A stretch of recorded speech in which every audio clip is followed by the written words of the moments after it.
नमस्ते दोस्तों, मेरे यूट्यूब चैनल पे आपका बहुत-बहुत स्वागत है। मैं हूँ आपका एजुकेटर राज और आज हम इतिहास के महत्वपूर्ण प्रश्न और उत्तर के माध्यम से इस विषय के कुछ अंश को समझने वाले हैं। यदि आप किसी परीक्षा की तैयारी कर रहे हैं या फिर तैयारी करना चाहते हैं या फिर इस विषय पर आपकी रुचि है, तो यह वीडियो आपके लिए है। सबसे पहले हम क्वेश्चन को देखेंगे, फिर ऑप्शन को देखेंगे, राइट? क्वेश्चन और ऑप्शन देखने के बाद इससे जुड़े जो भी फैक्ट होगा, हम उस फैक्ट पे जो है चर्चा करेंगे। चर्चा करने के बाद जो है जो हमारा कंक्लूजन निकलेगा कंक्लूजन उसके बाद हम उसका कंक्लूजन के बाद जो है आंसर देखेंगे। बिना देर किए हुए सीखने के साथ इस यात्रा की शुरुआत करते हैं। वीडियो शुरू करने से पहले अगर आप इस चैनल पर नए हैं तो मेरे चैनल को लाइक एंड सब्सक्राइब कीजिए, राइट? तो चलते हैं हम पहले क्वेश्चन पे और देखते हैं हमारा पहला क्वेश्चन क्या है। नालंदा विश्वविद्यालय किस लिए विश्व प्रसिद्ध था? हमारा ऑप्शन है चिकित्सा विज्ञान, तर्कशास्त्र, बौद्ध धर्म दर्शन, रसायन विज्ञान। तो मैं नालंदा विश्वविद्यालय से जुड़े कुछ फैक्ट को बताना चाहता हूँ, जैसा कि मैंने वीडियो में बताया। तो नालंदा विश्वविद्यालय जो है क्या है, 5वीं शताब्दी में बनाया गया था, है ना? 5वीं शताब्दी में बनाया गया था। इनको बनाने वाला का नाम क्या था? कुमारगुप्त। कुमारगुप्त इनको बनाने वाला का नाम था। और मैं ये भी बताना चाहता हूँ कि ये जो है नालंदा विश्वविद्यालय यूनेस्को के वर्ल्ड हेरिटेज में ये शामिल किया गया है, राइट? और क्या कहते हैं कि नालंदा विश्वविद्यालय उसने बनाया था, कुमारगुप्त ने बनाया था। और कुमारगुप्त जो थे वो गुप्त वंश के शासक थे, गुप्त वंश के। और गुप्त वंश की स्थापना किसने की थी? श्री गुप्त ने की थी, राइट? इतने जानने के बाद और नेक्स्ट चलते हैं कि नालंदा विश्वविद्यालय का नाश करने वाला मतलब कि नाश करने वाला का व्यक्ति का नाम क्या था? तो बख्तियार खिलजी। बख्तियार खिलजी ने इसको क्या है, नालंदा विश्वविद्यालय को तहस नहस कर दिया था, खिलजी। और तहस नहस करने का समय क्या है? 1193 ईस्वी में जो है उन्होंने इसे तहस नहस कर दिया गया था। और कहते हैं कि हेनशांग के अनुसार विक्रमशिला विश्वविद्यालय जो है, जैसे हम जानते हैं क्या 5वीं शताब्दी में किसने बनाया था? गुप्त वंश के शासक कुमारगुप्त ने विक्रमशिला विश्वविद्यालय को बनाया था। लेकिन क्या कहते हैं हेनशांग के अनुसार क्या लिखते हैं कि इनके जो संस्थापक थे उनका नाम था शुक्रादित्य। ओके, तो यहाँ देखते हैं हमारा क्वेश्चन क्या था, नालंदा विश्वविद्यालय किस लिए प्रसिद्ध है? तो हमारा नालंदा विश्वविद्यालय जो है प्रसिद्ध है बौद्ध धर्म दर्शन के लिए, जो कि हमारा ऑप्शन सी में है। ओके, तो हमारा ऑप्शन सी जो हमारा करेक्ट आंसर हो गया। मैंने यहाँ पे नालंदा विश्वविद्यालय का जो है इमेज भी दे दिया ताकि आप जो है देख के समझ सकें, राइट? आपको पता होगा नालंदा विश्वविद्यालय कहाँ है? तो नालंदा विश्वविद्यालय कहाँ है? बिहार में। ओके, तो नेक्स्ट क्वेश्चन की ओर बढ़ते हैं। तो हमारा नेक्स्ट क्वेश्चन है कि नव नालंदा महाविहार किसके लिए विख्यात है ना? नव नालंदा विहार जो है किसके लिए जो है मतलब विख्यात, मतलब क्या हो गया, फेमस है? पहला ऑप्शन है कि महावीर का जन्म स्थान है, या पाली अनुसंधान संस्थान है, या संग्रहालय है, या वेनसांग का स्मारक है ना? वेनसांग इसका स्पेलिंग है ई होता है, वेनसांग का क्या है? स्मारक है। तो देखिए नव नालंदा महाविहार जो है इसकी अगर बोले कि कब से ये कार्यरत मतलब स्टार्ट हो गया था, फिर से 2014 से, क्योंकि पहले वाला जो था उसको बख्तियार खिलजी ने नष्ट कर दिया था, मैंने लास्ट वाले क्वेश्चन में बताया है ना? और पिछले वाला क्या है, बनाने वाला का नाम क्या था? कुमारगुप्त था। गुप्त उनका नाम था, वो गुप्त वंश के शासक थे, राइट? और जो नया वाला जो नालंदा विश्वविद्यालय है इसकी जो है नींव कब रखी गई थी, आधारशिला कब रखी गई? तो आधारशिला कब रखी गई? थे 1951 से। और स्टार्ट कब हो गया, जब कार्य जो करने लगे, तो ये कब से? 2014 ईस्वी से स्टार्ट हो गया। कहते हैं कि इस केंद्र में बौद्ध एवं पाली अनुसंधान क्या है? संस्थान है, तथा यहाँ पे बड़ी संख्या में श्रीलंका, जापान, कोरिया, तिब्बत, भूटान आदि देशों से पाली एवं बौद्ध अध्ययन का जो है अनुसंधान हेतु विद्यार्थी आते हैं। इसका करेक्ट आंसर क्या है कि पाली अनुसंधान ये क्या है? संस्थान है। ऑप्शन बी हमारा जो है करेक्ट आंसर है। हम नेक्स्ट क्वेश्चन की ओर बढ़ते हैं। और नेक्स्ट क्वेश्चन है कि नालंदा विश्वविद्यालय के विनाश का कारण क्या था? मैंने विनाश का कारण क्या था मैंने फिर से मैं बता देता हूँ कि इनको बनाने वाला का नाम क्या था? कुमारगुप्त था। कुमारगुप्त जो थे गुप्त वंश के शासक थे, है ना? और कब बना था ये? 5वीं शताब्दी में, है ना? 5 में बना था। और इसे नष्ट करने वाला का नाम था बख्तियार खिलजी, है ना? बख्तियार खिलजी था। ओके, और बख्तियार खिलजी क्या थे? है ना? तो बख्तियार खिलजी एक क्या कहते हैं कि तुर्क मुस्लिम थे, है ना? बख्तियार खिलजी कौन थे? तुर्क मुस्लिम थे, तुर्क मुस्लिम। तो हमारा ऑप्शन देखिए क्या बोलता है, मुसलमान, कुषाण, सितियन या मुगल थे। तो ये क्या है? तुर्क मुस्लिम थे। तो हमारा आंसर क्या होगा? मुसलमान थे। तो ऑप्शन ए जो हमारा करेक्ट आंसर होगा। नेक्स्ट क्वेश्चन देखते हैं। मतलब प्रसिद्ध चीनी यात्री फहियान किसके शासनकाल में भारत की यात्रा किया था? चंद्रगुप्त प्रथम, चंद्रगुप्त द्वितीय, या रामगुप्त, या श्रीगुप्त, है ना? तो देखते हैं कि किसके काल में शासन किया था। तो देखिए, तो चंद्रगुप्त प्रथम, चंद्रगुप्त द्वितीय, रामगुप्त और क्या है? श्रीगुप्त। तो फहियान कौन थे? फहियान जो था एक चीनी यात्री था, चीनी यात्री थे, है ना? और इन्होंने क्या किया था? चंद्रगुप्त द्वितीय चंद्रगुप्त है ना द्वितीय के शासनकाल में जो है ये भारत आए थे। ओके, एक और आदमी का नाम आता है वेनसांग, है ना, जैसे वेनसांग। तो ये जो है वेनसांग जो है क्या है,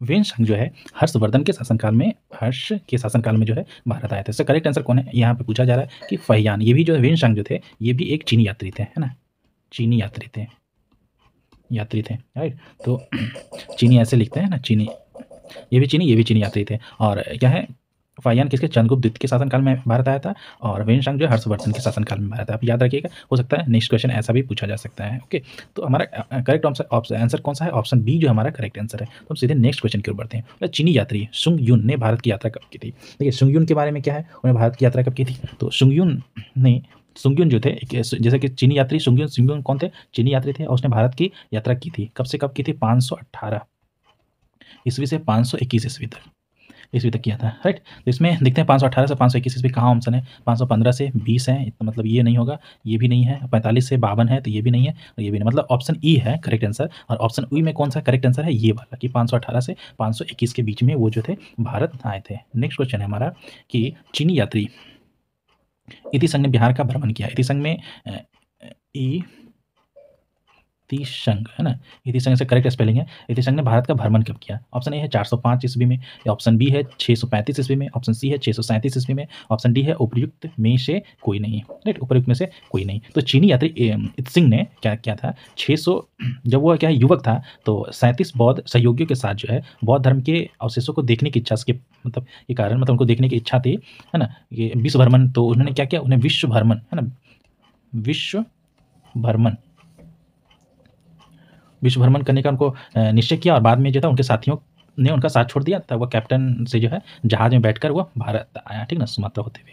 तो उन्होंने कब से कब किया था, तो उनका जो टाइमिंग है बिहार आने का कितना है, 671 से क्या है 695 ईस्वी में, है ना, ये इसका करेक्ट आंसर है जो टाइमिंग आने का। तो इसमें क्या है, उपयुक्त में से कोई भी नहीं, राइट। तो हमारा ऑप्शन डी जो है करेक्ट होगा, करेक्ट में ये हमारा जो है करेक्ट आंसर है, मैंने आंसर इसका बता दिया।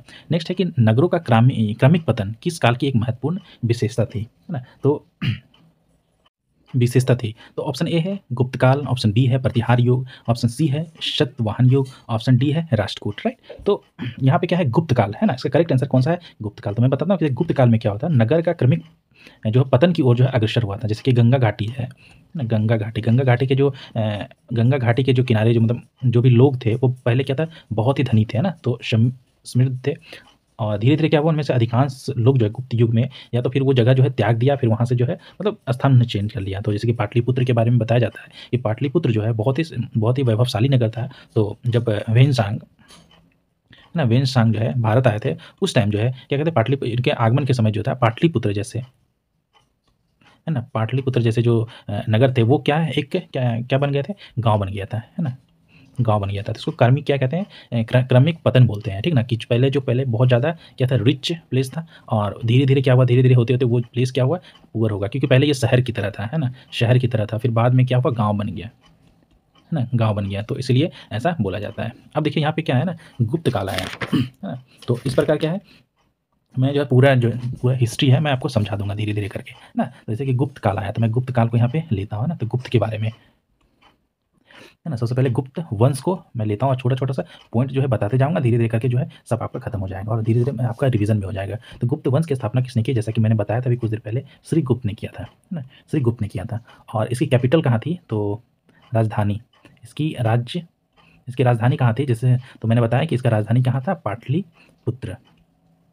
अगर बोले कि जो साम्राज्य का जो है विस्तार, है ना, साम्राज्य का विस्तार सबसे ज़्यादा किसने किया था, तो चंद्रगुप्त प्रथम ने किया था, चंद्रगुप्त प्रथम, है ना, चंद्रगुप्त प्रथम ने साम्राज्य का सबसे ज़्यादा विस्तार किया था, है ना। और इसमें क्या बोलते हैं, सबसे जो महान शासक थे, है ना, सबसे महान सबसे महान शासक गुप्त वंश में कौन थे, तो उनका नाम था समुद्रगुप्त, राइट। और उसके बाद एक आता है चंद्रगुप्त द्वितीय, है ना, चंद्रगुप्त द्वितीय का नाम आपने सुना होगा, चंद्रगुप्त द्वितीय को इसलिए कहा जाता है क्योंकि इसने विक्रमादित्य की उपाधि धारण की थी, विक्रमादित्य की उपाधि जो है धारण किया था। और इसके क्या कहते हैं, इनके कोर्ट में क्या थे, कालिदास, आर्यभट्ट और जैसे जो है विद्वान थे, राइट। इतना जानने के बाद क्या हुआ, इनके पतन का कारण क्या था, तो इनके पतन का कारण क्या था, हुन का आक्रमण, है ना, हुन जो थे, हुन के आक्रमण के कारण जो है, हुन के आक्रमण, है ना? उनके आक्रमण के कारण जो है गुप्त वंश का पतन हुआ। हो एक तो क्या हो गया हुनों के आक्रमण के कारण, उसके दूसरा क्या है कि जो गुप्त वंश के जो शासक थे, धीरे-धीरे क्या है कमज़ोर हो गए, है ना? कमज़ोर हो गए।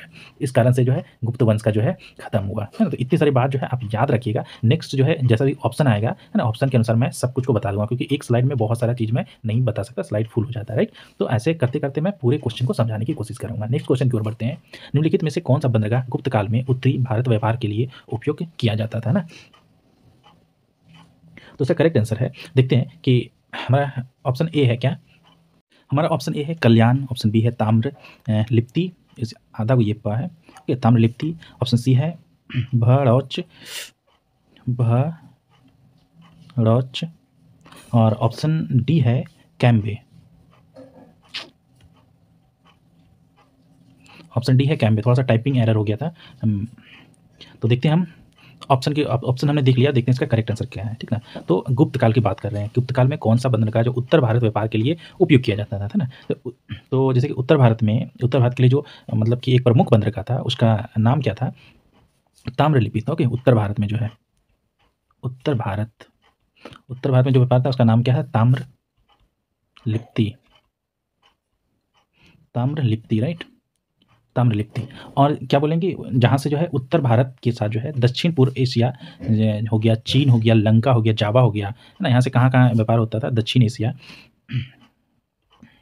दक्षिण पूर्व एशिया, एशिया हो गया, जैसे कि चीन हो गया, लंका या फिर जावा, है ना? सुमात्रा, यही देशों का जो है व्यापार होता था। और पश्चिमी भारत का जो प्रमुख बंदरगाह था, है ना? पश्चिमी भारत का जो प्रमुख बंदरगाह था उसका नाम है भड़ौच, राइट? भड़ौच इसका नाम है, जहाँ से पश्चिमी देशों के साथ जो है समुद्री व्यापार होता था। लेकिन यहाँ पे ट्विस्ट क्या है कि जो ऑप्शन दिए गए हैं इसके अलावा जो है कल्याण और कौम्बे, है ना? कल्याण और कौम्बे जो कि ऑप्शन ए और डी में है, ये भी यहाँ से भी क्या है उत्तर भारत के साथ जो है व्यापार होता था, है ना? तो जैसे कि उत्तर भारत है, जैसे कि कल्याण हो गया, कल्याण है, और इसका नाम है कैमोबे, है ना? यहाँ से भी क्या है उत्तर भारत जो है उत्तर भारत की ओर जो है व्यापार होता था। इसीलिए जो है इसका करेक्ट आंसर जो है ऑप्शन ई होगा, राइट? तो नेक्स्ट क्वेश्चन को और देखते हैं। बोला किस शासक वंश ने मंदिरों एवं ब्राह्मणों, है ना? ब्राह्मणों को सबसे अधिक ग्राम मतलब क्या, गाँव अनुदान में जो है दिया था, है ना? तो माना जाता है कि गुप्त वंश, है ना, कि गुप्त वंश के शासकों ने मंदिरों एवं ब्राह्मणों को जो है सबसे अधिक ग्राम जो है अनुदान में दिए थे। गुप्त वंश को, ऑप्शन जो है ए जो है करेक्ट है। तो गुप्त लेखों में जिन भूमियों का उल्लेख किया गया ना, तो उससे ये स्पष्ट होता है कि भूमि दान के साथ-साथ गाँव की भूमि से जो उत्पन्न होने वाली आय थी ना, आय, इनकम भी जो है सौंपा जाता था, राइट? तो ये हमारा करेक्ट आंसर क्या हुआ? गुप्त के शासकों में, ओके। नेक्स्ट क्वेश्चन देखते हैं हम। गुप्त युग में भूमि राजस्व की दर क्या थी? तो गुप्त युग में भूमि राजस्व की दर क्या थे? उपज का जो है छठा भाग, है ना? तो उपज का छठा भाग, है ना? उपज का छठा भाग जो था, उपज का छठा भाग ऑप्शन बी में दिया गया है। ये जो है राजस्व की जो है की दर थी। नेक्स्ट क्वेश्चन कि अंतिम मौर्य सम्राट कौन था?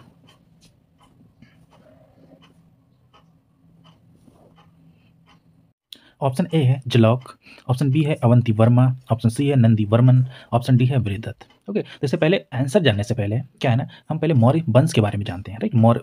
अंतिम मौर्य सम्राट के बारे में पूछ रहा है, तो मौर्य वंश के बारे में जानेंगे तो आपको इस क्वेश्चन का जो है आंसर पता चल जाएगा। तो हम चलते हैं, स्टार्ट करते हैं मौर्य वंश के बारे में। मौर्य वंश, राइट? तो मौर्य वंश की स्थापना किसने किया था? तो चंद्रगुप्त मौर्य ने किया था, है ना?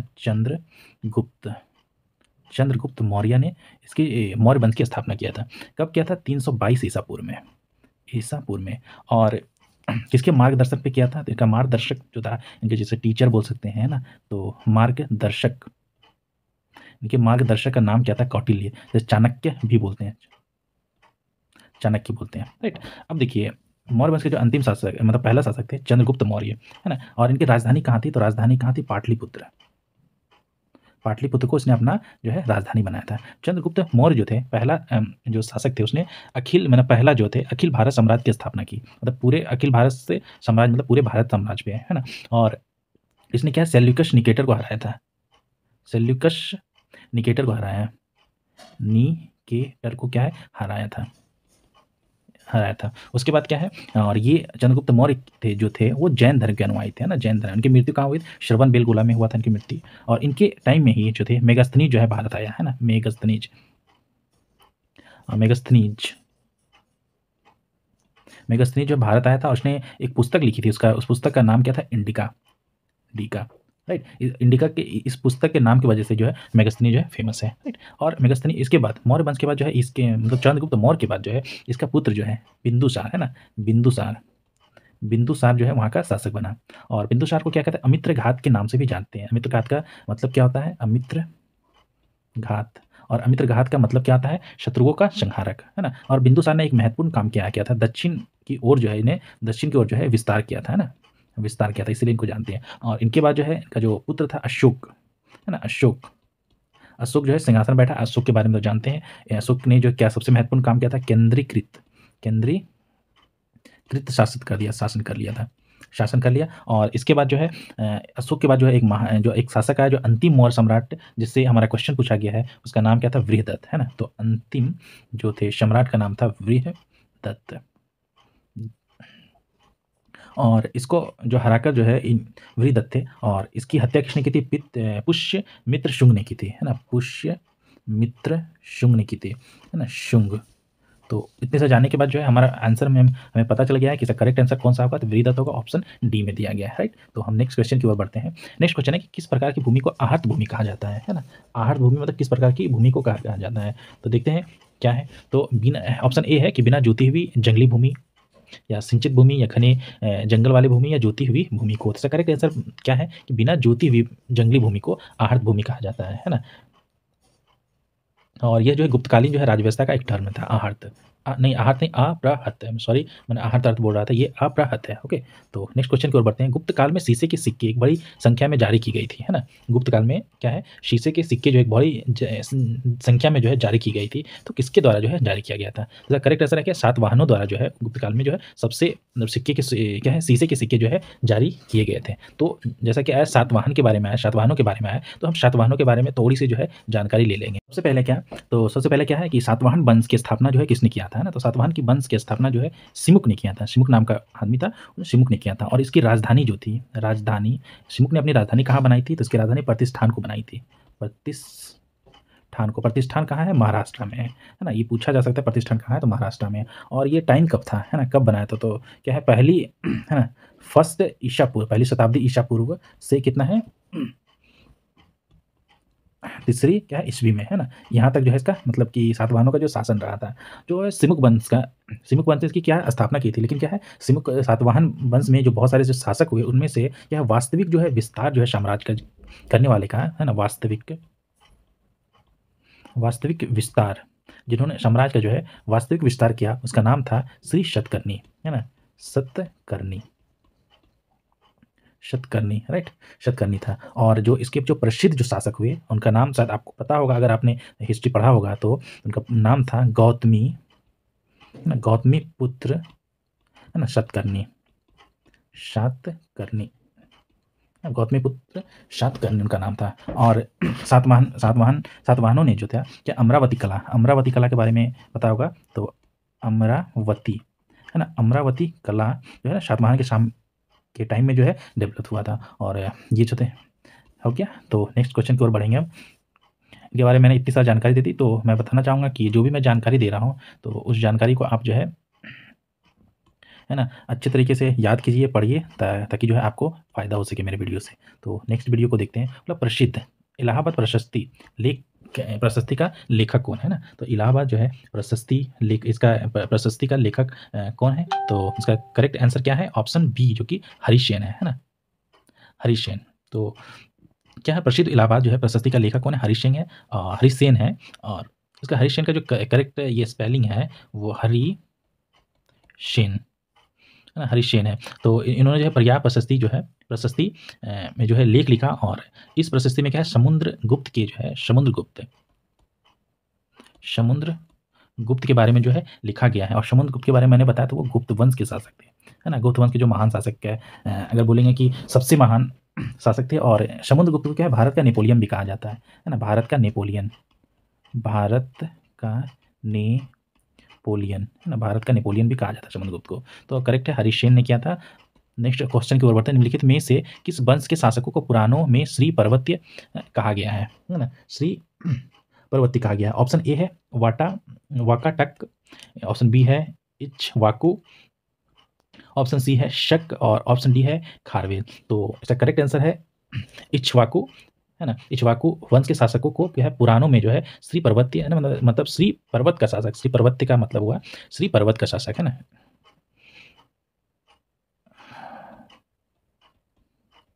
इक्ष्वाकु को मतलब पर्वत का शासक, पर्वत का शासक शासक कहा गया है।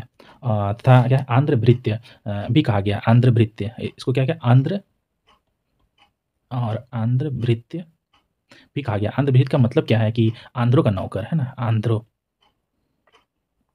क्या है, आंध्रो का नौकर, इसका मतलब ये होता है, राइट। तो जो मतलब होता है मैंने बताया, ओके। तो ये क्या थे, पहले जो सातवाहन वंश के सामंत थे, किंतु क्या है, उस सातवाहन उनके पतन के बाद जो है अपनी स्वतंत्रता घोषित किया और इस वंश का जो है स्थापना कर दिया। तो इस वंश के जो है इक्ष्वाकु वंश के जो है संस्थापक कौन होंगे ना। तो आपके मन में आ रहा होगा संस्थापक इनका कौन है। ये संस्थापक का सर ने नाम नहीं बताया, तो इसके संस्थापक का नाम था श्री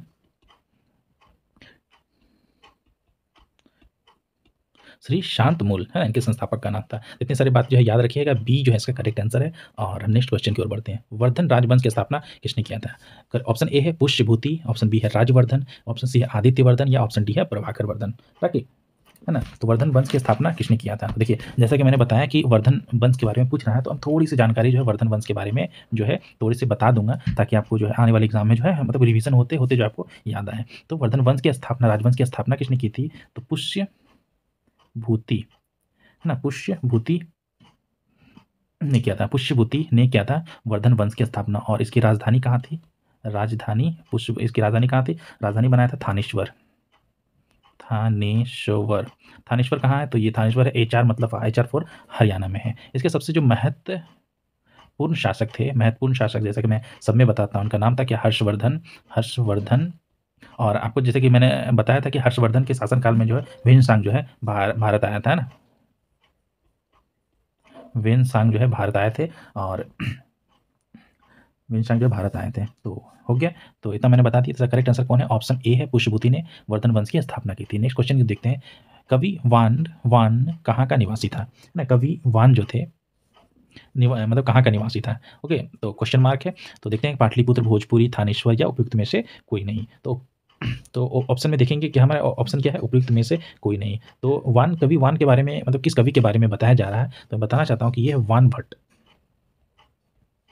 है ना, वान भट्ट के बारे में बताया जा रहा है। तो वान भट्ट का जन्म जो है बिहार के में सोन नदी के किनारे अवस्थित है ना, सोन नदी के किनारे अवस्थित जो है प्रीतिकुटा क्या है नामक गांव में हुआ था। ओके, तो जैसे कि है पाटलिपुत्र दिया हुआ है, पाटलिपुत्र, और जैसे पाटलिपुत्र गंगा और सोन नदी के मतलब बसा हुआ था, गंगा और सोन नदी के किनारे। तो यहाँ पे पाटलिपुत्र जो ये इस क्वेश्चन का जो आंसर है ना, 41 BPSC एग्जाम 1996 में ये क्वेश्चन आया था, राइट। तो बताना चाहता हूँ इसके आंसर जो वहाँ पे तो आयोग ने जो क्या है आंसर जो है स्वीकार किया था, वो इनमें से कोई नहीं, मतलब उपयुक्त में से कोई नहीं है। और करेक्ट आंसर जो है क्या है, प्रीतिकुट, है ना, प्रीतिकुटा नामक गांव है ये, है ना, गांव। और वहाँ पे जो है वान भट्ट का जो है जन्म हुआ था। तो ऑप्शन डी जो हमारा करेक्ट आंसर है। नेक्स्ट क्वेश्चन है कि हर्षवर्धन के शासनकाल में किस चीनी यात्री ने भारत की यात्रा की थी। तो मैंने बताया था हर्षवर्धन के काल में वेनसांग जो है भारत आया था। तो इसलिए जो है मैं कभी भी क्या है ना कि क्वेश्चन करवाने से पहले जो है तो किसी भी क्वेश्चन करवाने से पहले मैं फुल डिटेल बता देता हूँ, ताकि उनसे रिलेटेड जो भी क्वेश्चन होते हैं वो ईजी से जो है सॉल्व हो जाते हैं। जैसे कि मैंने अभी पिछले वाले क्वेश्चन में बताया था, पिछले वाले क्वेश्चन में देखिए कि वर्धन वंश की स्थापना पुष्यभूति ने किया था, राजधानी थानेश्वर था, महत्वपूर्ण शासक जो सबसे महत्वपूर्ण शासक था वो हर्षवर्धन था, और हर्षवर्धन के शासनकाल में कौन है, वेनसांग जो है आए थे भारत, राइट। तो यहाँ पे सेम क्वेश्चन जो है पूछा गया कि हर्षवर्धन के शासनकाल में किस चीनी यात्री ने भारत की यात्रा की थी। तो करेक्ट आंसर क्या है, वेनसांग ने। नेक्स्ट क्वेश्चन देखते हैं, बोले वेनसांग की भारत में यात्रा के समय सूती वस्त्रों के उत्पादन के लिए सबसे प्रसिद्ध कौन सा नगर था ना, सूती वस्त्र के लिए। तो ऑप्शन ए है वाराणसी, पाटलिपुत्र, मथुरा या फिर काशी। तो जब चीनी यात्री वेनसांग जो है ये एक साथ होगा, तो जब भारत आए थे ना तो उसके अनुसार मथुरा जो है उस मथुरा जो है सूती वस्त्रों के लिए जो था प्रसिद्ध था। तो हमारा ऑप्शन क्या है, जैसे मैंने बताया कि मथुरा जो था सूती वस्त्रों के लिए जो है सबसे ज़्यादा प्रसिद्ध था।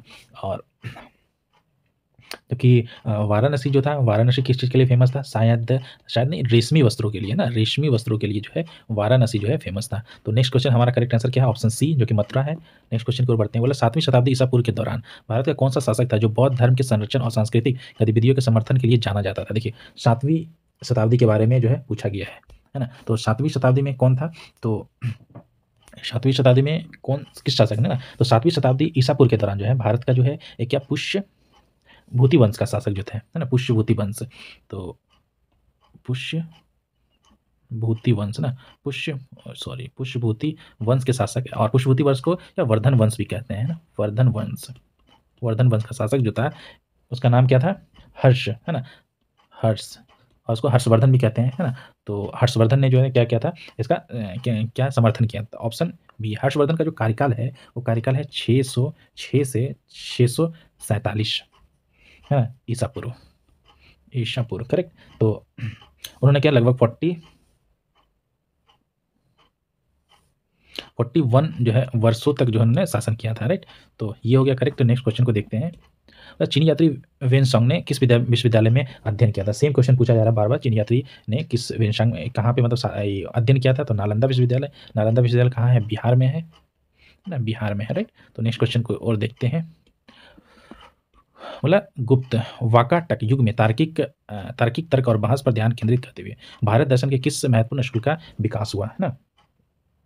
तो गुप्त वाकाटक युग में जो है क्या है, तार्किक तर्क और बहस पर ध्यान केंद्रित करते हुए भारत दर्शन के किस महत्वपूर्ण स्कूल का विकास हुआ था, तो इसका है वैशेषिक, ऑप्शन ए जो है करेक्ट आंसर है, वैशेषिक स्कूल का जो है विकास हुआ था। ओके, तो नेक्स्ट क्वेश्चन देखते हैं कि खजुराहो मंदिर स्थापत्य के निर्माण में सहयोगी थे, है ना। तो पहले देखते हैं कि खजुराहो का मंदिर जो थे निर्माण में मतलब कि सहयोगी कौन थे, मतलब किसने बनाया था ना। तो ऑप्शन ए है चंदेल, गुर्जर प्रतिहार या चारमान या परमार। तो इसका करेक्ट आंसर क्या है, चंदेलों ने जो है मतलब इसके स्थापत्य मतलब कि स्थापत्य के निर्माण में जो है सहयोगी थे। तो चंदेल शासक जो थे 9वीं से क्या है 13वीं शताब्दी तक मतलब लगभग इनका जो है शासन रहा था, और ये जो थे मध्य भारत के जो है प्रमुख राजवंश हैं चंदेल, है ना। मध्य भारत का क्या है प्रमुख राजवंश, मध्य भारत के जो है प्रमुख राजवंश हैं। और इसकी कैपिटल जो थी ना, मतलब इसकी राजधानी क्या था, खजुराहो। तो खजुराहो थी, और इसके जो है प्रसिद्ध जो शासक थे जो बहुत ही फेमस हुए हैं चंदेल शासक में, उनका नाम था धंग। शायद आपने नाम सुना है कि नहीं पता। और इनके पतन का जो मेन कारण था 13वीं शताब्दी में दिल्ली सल्तनत, है ना, दिल्ली सल्तनत के जो शासक आ गए उनके कारण हुआ, ठीक ना। तो नेक्स्ट क्वेश्चन की ओर बढ़ते हैं। हमारा जो है आज हम 25 ही क्वेश्चन करेंगे, तो 2 क्वेश्चन और बचा हुआ है। तो क्या है, कला की गंधार शैली निम्न समय में जो क्या फली फूली थी, मतलब फली फूली का मतलब विकास हुआ था, है ना।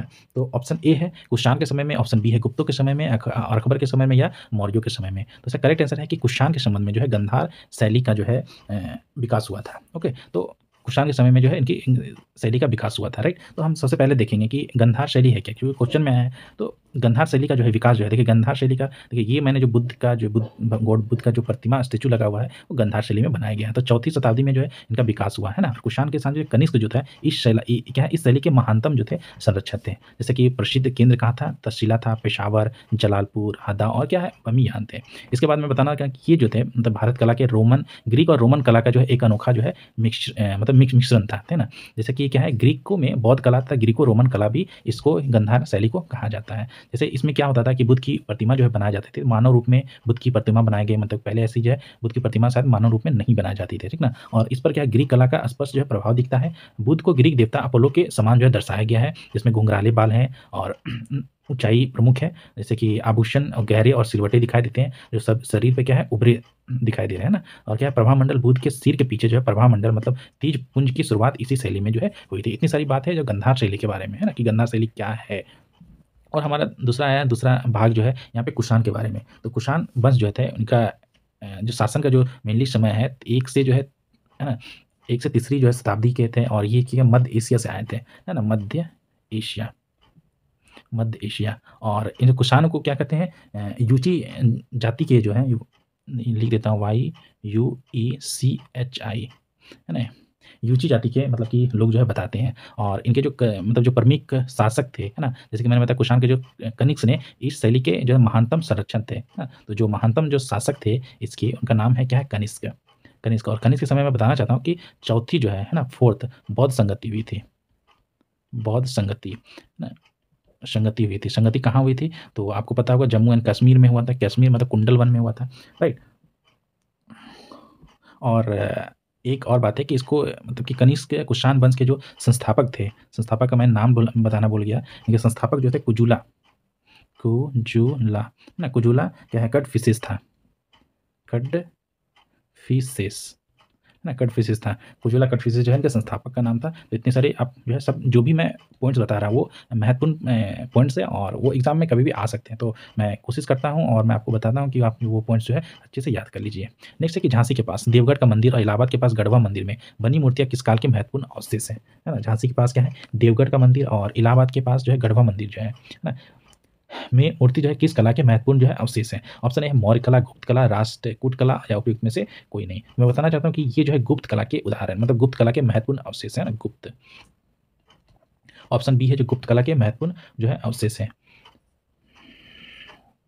दोस्तों क्या है, मैंने 25 क्वेश्चन जो है कंप्लीट किया है और 25 क्वेश्चन में तो मैं चाहता हूँ कि आप जो है कमेंट करें कि 25 क्वेश्चन में आपने जो है कितने प्रश्नों का जो है सही जो है जवाब दिया, राइट? और अपना स्कोर जो है यहाँ पे शेयर किए। अगर आपको ये मेरा वीडियो जो है अगर पसंद आता है तो मेरे चैनल को लाइक एंड सब्सक्राइब कीजिए ना, ताकि मुझे जो है मोटिवेशन मिलेगा, है ना? ताकि मैं जो है ऐसा जो है और वीडियो आप लोग के लिए बना सकूँ। ओके, तो मिलते हैं नेक्स्ट वीडियो में।